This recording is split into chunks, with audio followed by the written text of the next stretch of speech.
When I take a shot, I always... Give me 1 second. Hello? What? Lisa Rinna is fired? What?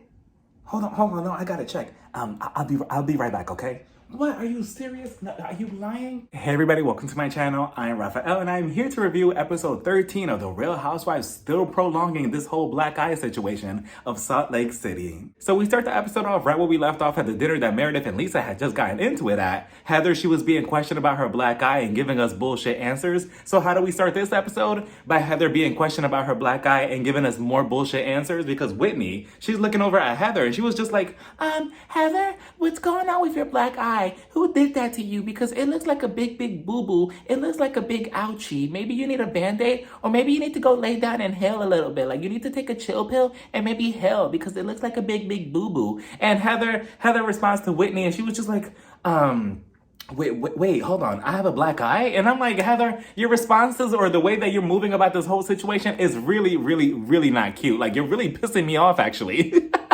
The way she continues dragging this whole situation out. Like, 1 second she wants to talk about her black eye, but then she says, oh no, I can't talk about my black eye. I'm sorry. Oh no, but my black eye this, my black eye this. Oh, but I can't really talk about my black eye. No, actually, let's talk about my black eye, but I don't want to say what happened to my black eye. Like, which one is it at this point, Heather? I know that you want to capitalize off this whole situation for your book that's coming out next week, I believe, but it's just like, it's really not working because every little thing that you're doing about this whole situation is just coming off as annoying. Like either talk about it or just drop it completely and let's move on. And honestly, I said it in my last review. I thought that it was Jen who did this whole thing, you know, to her black eye, allegedly, right? But some people commented in my last review and they were saying that there was a whole thread online about how supposedly there was like somebody who broke down episode by episode, these last couple of episodes that Heather has been on this trip to San Diego, and you could slowly see her eyes swell up from bad Botox, and slowly but surely, you know, you see her eyeball and there's screenshots and everything and timestamps. And I was going through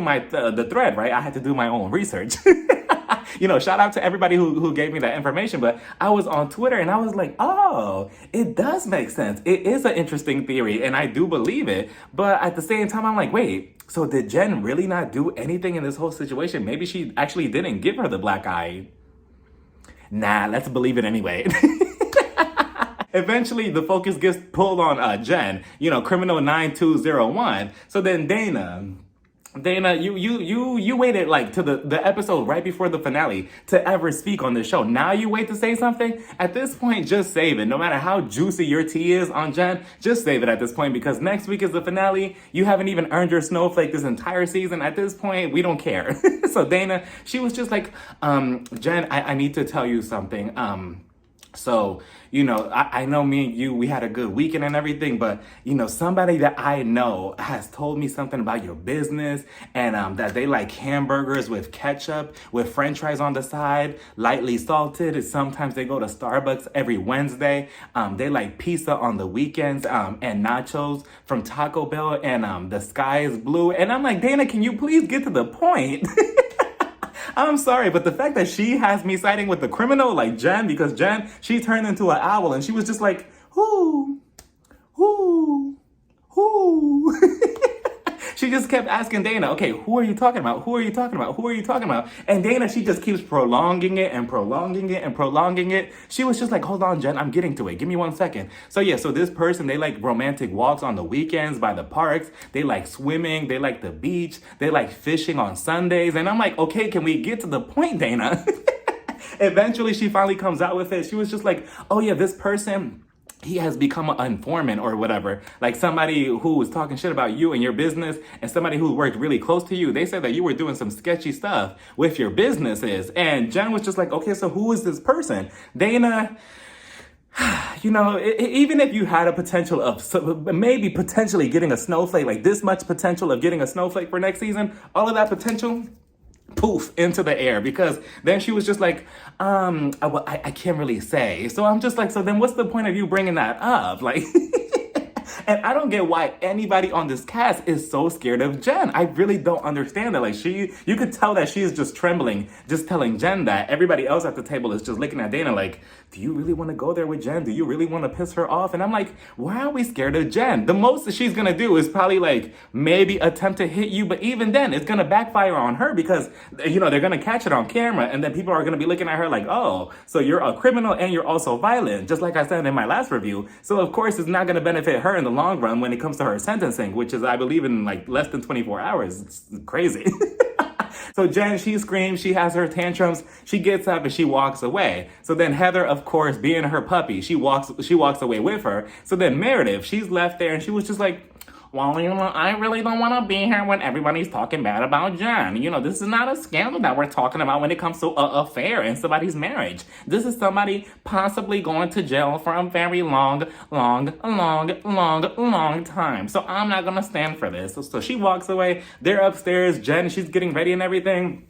Well, she's redoing her hair. And then Heather, I think she kind of slipped up or whatever. I'm not sure if it was the alcohol talking or the bad Botox gone wrong, but she was telling Jen, oh yeah, Jen, I can't believe, how dare they talk to you like this? How dare Dana talk to you like this? Like, who is she? Like, she's just a friend of on this show. You know what? We're not going to tell them what really happened with my eye because everybody knows. Everybody here knows. Everybody knows. But I'm not going to be the one to say it. So I'm like, oh, so you do know. But just a second ago, last episode, your story kept changing every 5 seconds. Like, oh, I don't know. Oh, I don't remember. But now you remember everything clearly and you're telling Jen, oh yeah, Jen, you know what you should do? You should tell them downstairs. Oh, you better stop talking about me and my shady business or whatever, even though it's true, or else look what happened to Heather. And I'm like, so you're insinuating that Jen did this to your eye?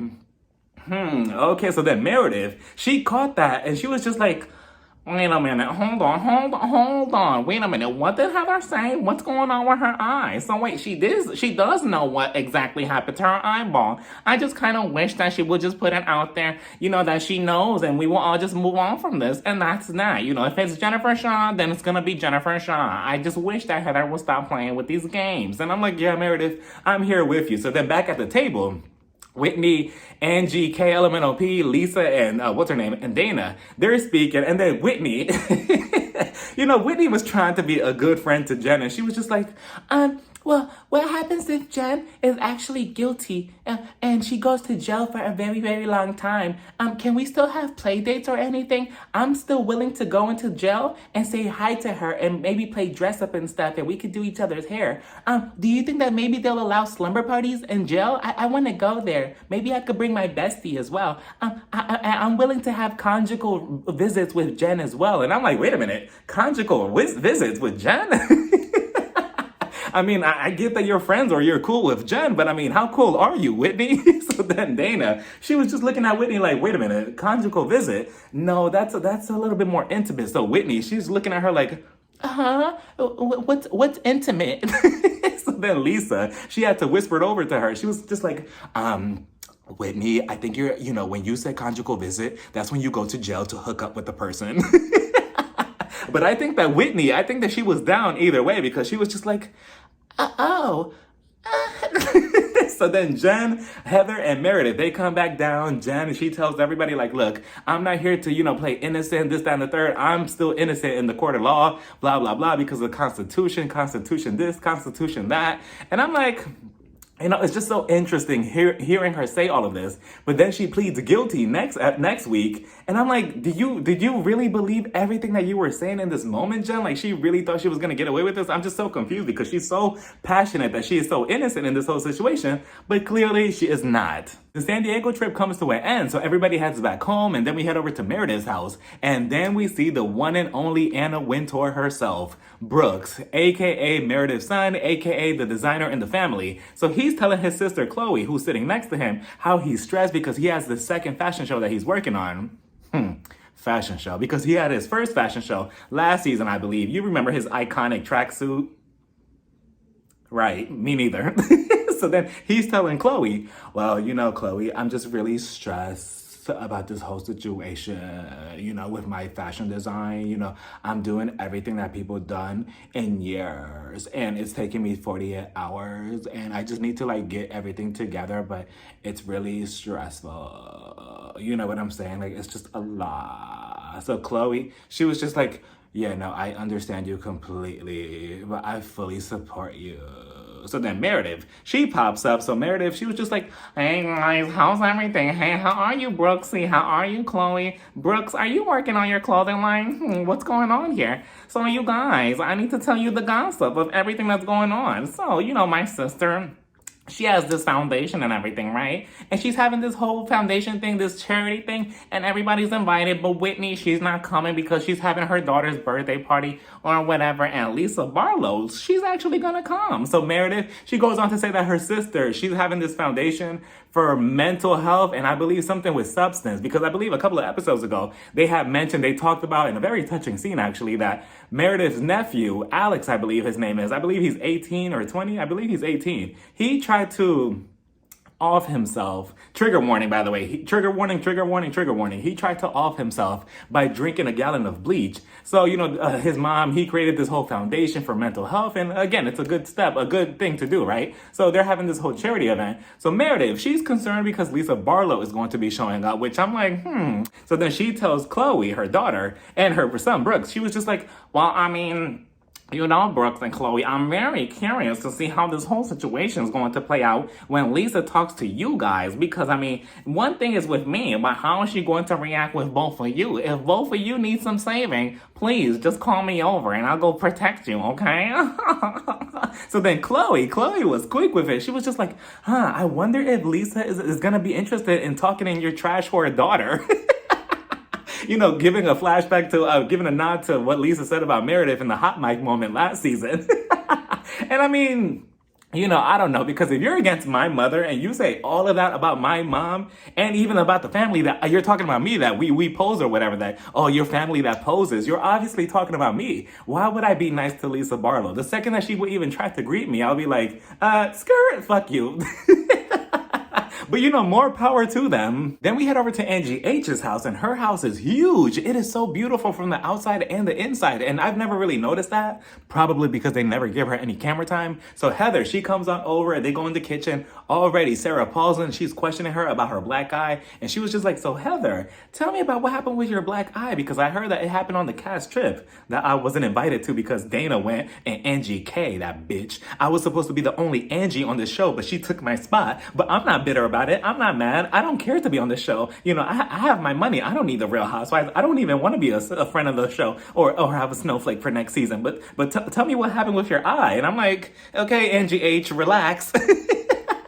So Heather, she was just like, I don't really feel like talking about it. And I'm like, of course you don't. Of course you don't. But let her go on her interviews promoting that damn book that she's going to have next week. Oh, I'm pretty sure she's going to have every answer in the book for her black eye then. But in the confessional, they go on to ask her again for the 100th time. They were like, so Heather, are you protecting somebody? Because you're avoiding the answer to this question when you obviously know what's going on. Heather, she was just like, I just don't want to talk about it anymore. I just want the whole situation to disappear. And I'm like, no, you don't. Because if you really did, you'll stop talking about it, completely. But you continue bragging about it. At this point, that's what it sounds like. It's like you're bragging about having a black eye. It sounds like you're being a pick-me, Heather. Like, oh, I'm such a cool girl now. I have a black eye. All the attention is on me. That's the vibe that I'm getting from her. And I don't know. She's just looking so lame now. But then Sarah Paulson, she was just like, wait, so who were you last seen in the room with? I heard that you were seen with Meredith and Jen. Please tell me about that. So Heather, she was just like, oh yeah, I really don't remember that night. Who was in the room with me? A couple of producers. Andy Cohen was there, I believe. Ramona from the Real Housewives of New York. I think Alexia from the Real Housewives of Miami, she was there too with Marisol. Meredith was there. Dana, Angie K, Elemental P. Who else was there? I think Dorit from the Housewives of Beverly Hills. Louis, Teresa's husband, he was there. Oh yeah, and Jen. Jen was obviously there too. I forgot about her. So then Sarah Paulson, she was just like, oh, Jen was there. How come you put her at the very end of the list? And I'm like, why does that matter? Like, I get it. We all want to suspect that it was Jen, but what does that really matter? So then Heather, she was just like, what? I'm just putting it out there that Jen was there. And I'm like, interesting. Though. So then Angie H, she was just like, I really don't know who it could have been. Because if somebody did give her a black eye in this friend group, it couldn't have been Meredith. I don't believe Meredith will give her a black eye. I don't know. Unless she kind of like loses it and snaps, then I could possibly see it. Lisa Barlow, I can't see it either. I can't really see her swinging or anything. Or if she does hit you, I can't see it leaving a mark. Whitney, that'd be my second speculation besides Jen. But Whitney, I feel like she'll throw a fist and she'll accidentally, give herself a black eye somehow.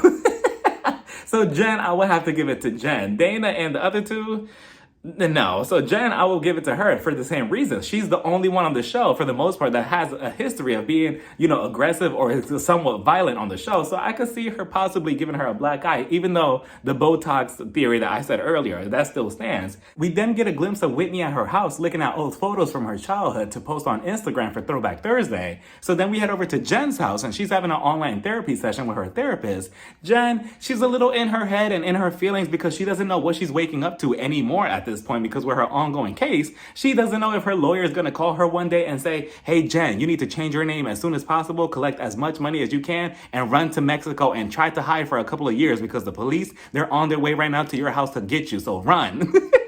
So Jen, she's a little in her feelings and she's telling the therapist that she's depressed. She doesn't really know what to expect. She has so much anxiety. And, I really, really, really want to feel for Jen in this whole case. I really do. And to a certain point, I do feel for her a little bit, just a little bit. But at the same time, Jen, imagine you feeling all these feelings for this alleged crime that you allegedly did up to this point, even though you confess now that you're guilty. But just imagine all the victims, all the people that you stole all the money from. Imagine how they felt when you took all this money from them. They probably felt confused, depressed as well. They probably felt broke. Like, where did my money go? They probably felt stupid themselves. Like, oh, wow, I really allowed myself to get tricked by somebody or scammed by somebody. So can you imagine how they felt as well? They probably felt, like how you said a couple of episodes ago, like they probably ending their lives as well, the same way that you did. So, I don't know. That's why it's so hard for me to have compassion for Jen, because it's just like you didn't have any type of compassion for, when you were committing all these alleged crimes. You didn't care then, right? So now you just care now that you got caught. So the therapist, he's telling Jen, Jen, Jen, you're very, look, you're guilty.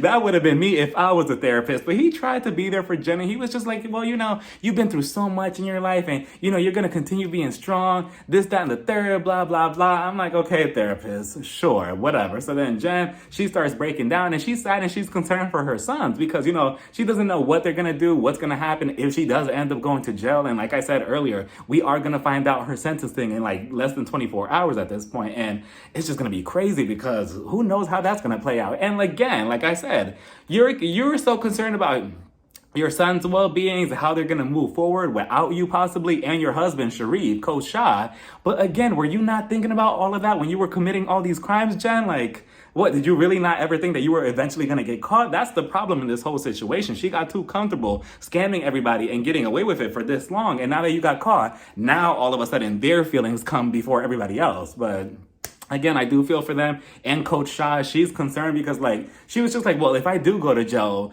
allegedly, she made sure to say, well, if something does happen to me, what's going to happen with him? Is he actually going to stay with me? I don't want him to stay with me just because he feels obligated. I want him to stay with me because he actually loves me and he wants to stay with me genuinely. And I don't know, Coach Shah, I can see him going either way, honestly. I could see him actually waiting for Jen Shah when she comes back to season 14. I could see him possibly waiting out, but at the other hand, I could also see him leaving her at some point because I don't know, she does way too much. And Coach Shah, like I've been saying since last season, I just feel like sometimes he's just sick of her shit. So he's probably thinking, okay, this is my way out. I'm gonna leave. We finally get to Meredith's fundraiser for mental health, which I thought it was very interesting the way that she went about it, because on one hand, she's promoting mental health, but then on the other hand, she's promoting jewelry, clothing line, we're having a fashion show all at once. And it's almost like, oh, make sure that you're not sad or depressed, but also make sure that you're wearing some diamonds and a nice outfit at the same time. And it's just like, the combination was just all over the place to me. So Meredith, she looks nice in her one suit, her suit that's all bedazzled, it's all shiny and sparkly. She looks nice. So then we get Irrelevant 1 and Irrelevant 2. Dana and Angie K LMNOP. They show up, and there's some tension between Angie and Meredith, because obviously Angie and Dana, I believe, they both went back to tell Lisa everything that Meredith was talking about her in the sprinter ran last episode. So she shows up, they're like, oh, hey, what's going on? What's happening? Do you still feel some type of way? Meredith, she goes on to say, well, I mean, hello, nice to see you again, Dana and Angie K. I mean, I'm not upset about anything at all. The least that you could have done is at least told me that you were going to have a conversation with Lisa Barlow about everything I said in the sprinter rant. But you know what? I'm not upset about anything. Even though, what you did behind my back, it was a little fishy and everything. But you know what? I'm not upset about anything. Even though you went back and told Lisa everything I said about her and you caused me and her to fight, I'm still not upset about everything. Even though you went to Lisa and you told her every single detail about the whole entire conversation, I'm still not upset about anything.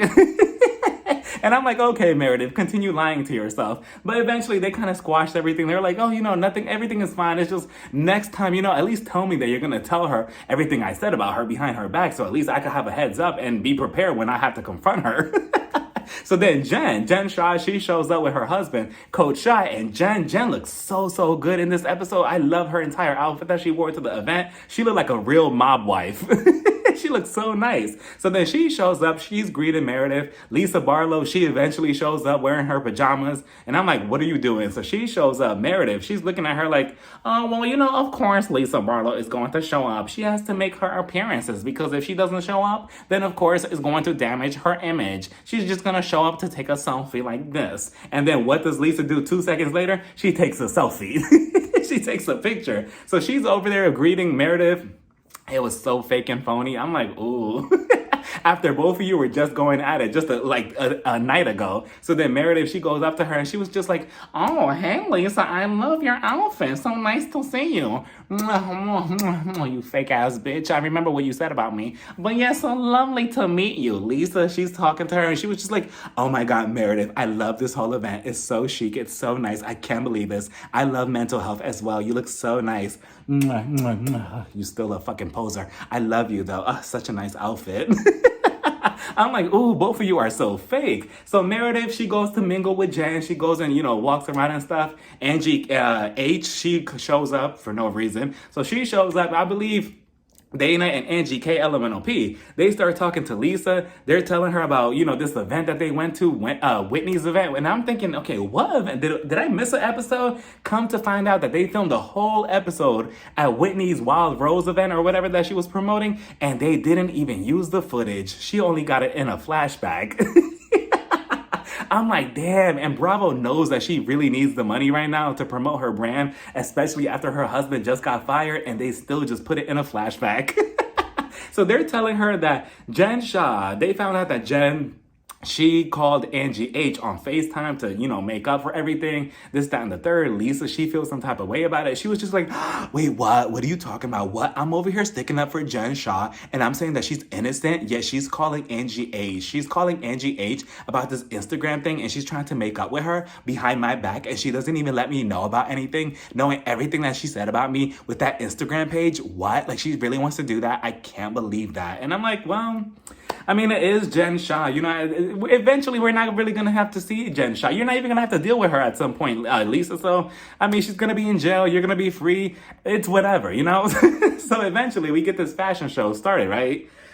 So they're all sitting down. Jen, she's whispering over to Angie K. She's just like, oh, I need to give you something. I need to talk to you about something. And then she's also telling her husband, Coach Shah, she was just like, you got the money, right? And I'm like, wait a minute, what's going on here? Are we about to see like something illegal? Like, what's happening? She's talking about, oh, you got the money, you got the stuff. And I'm like, interesting. So then this whole fashion show, it starts off before Meredith. She gives this lovely speech before, promoting mental health. And again, to me, I just thought the whole combination of, oh, we're about to talk about mental health and how this is important to my nephew, Alex, who's here, this, that, and the third. And then boom, followed by a fashion show. It's just, I don't know. It was reminding me of the whole homeless but toothless thing. So then we get this whole fashion show on the way.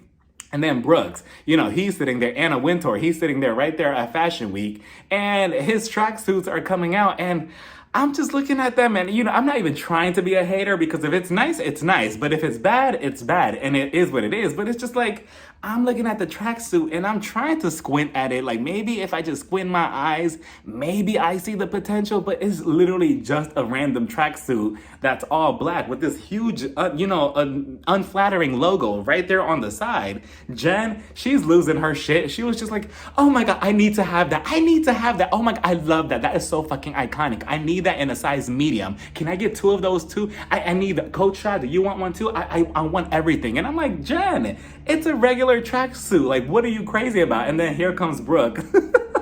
Brooks, he's whispering over to Jen, don't worry, I'm gonna give you one as soon as this whole show is over. I'm gonna give you one. One of them is yours for sure. Like, for sure, it's yours. And I'm like, oh, Brooks, at least he's trying, right? At least he's trying. And then after the whole show is done, they clap, this, that, and the third. Jen, she's talking to Meredith and Brooks. Jen, she was just like, wait, Brooks, I need one of those tracksuits. Do you accept Apple Pay?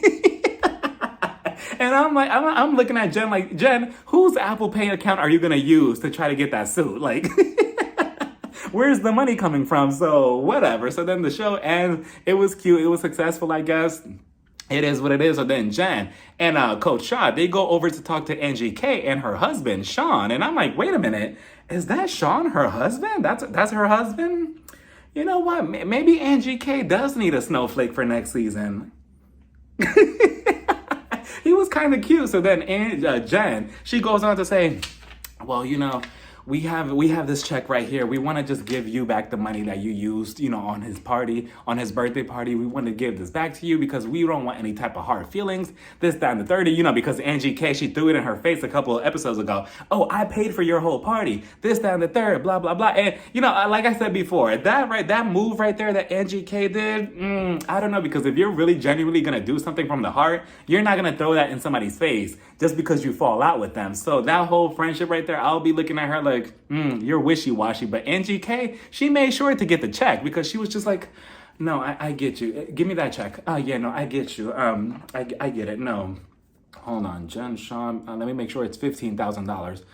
Yeah, no, thank you so much, Jen. No, it's not even about the money. Stop. No, you want it back? No, it's mine now. It's not even about the money, but I'm just glad that, we're putting this to rest.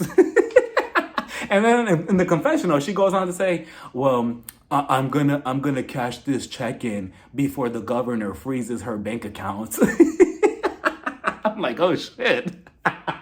So then we see Heather going over to Whitney's house, and there's still a lot of tension between both of them. So they decide to take a seat in the back of the house. So they're both sitting down. They're trying to see if they could get to a better place. Whitney, she starts off by saying, well, Heather, I just feel like, it's really sad that you're not telling me who gave you this black eye. I'm really, really concerned about your boo-boo on your eye, and I just want to be there for you. Why are you not telling me this, Heather? We need to heal together. We need to heal. Heather, she's just looking at her like, If I'm not telling the producers or the audience who gave me this black eye, what makes you think I'm going to tell you?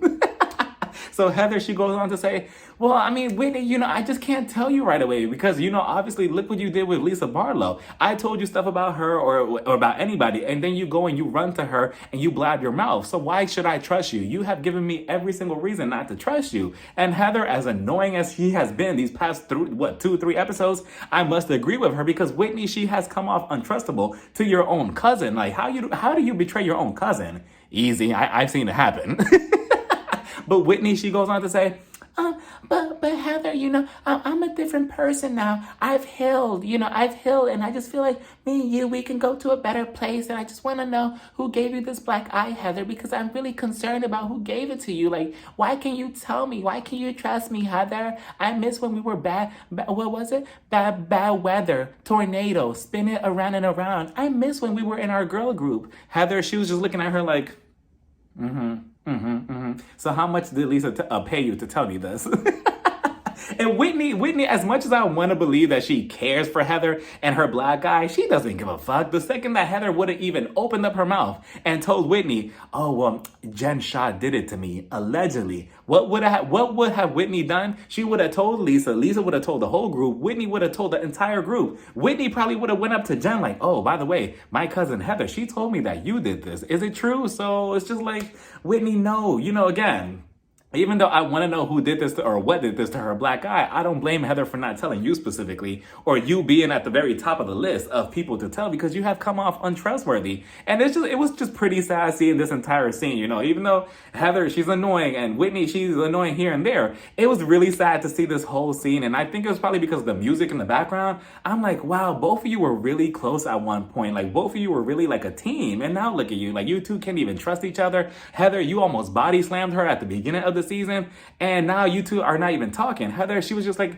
I don't know, I feel like maybe you should just give me some space, and that's that, and we should just leave it at that. And again, it was just so sad. It's just like Meredith and Lisa. They were such close friends, and look at them where they're at now. It's just like, wow, reality TV really does ruin relationships or friendships, or at least it takes out the worst in you. And then this is what we get. Whitney, she let the cameras, her friendship to Lisa, get the better of her. And now look at the relationship that she has with Heather. And next week is the season finale already. And it's just, I was looking at the preview to the finale, and Bravo really fucked up by filming when Jen pleaded guilty as the finale. Like, what? Like, you should have picked up filming as soon as she pleaded guilty. You should have filmed everybody's reactions. Like, oh, what do you think about this? What do you think about this? And then have them be in group scenes like, oh, Jen, like, why did you lie to us all year, saying that you were innocent, now you pled guilty? But no, they completely dropped the ball on that. And it's just such a shame, because that should have been like the very first episode, and then we would have gotten the rest of the season. But instead, they filmed it the opposite. As soon as season 2 ended, they started filming right away, thinking that they were going to get some type of sentencing, and look what happened.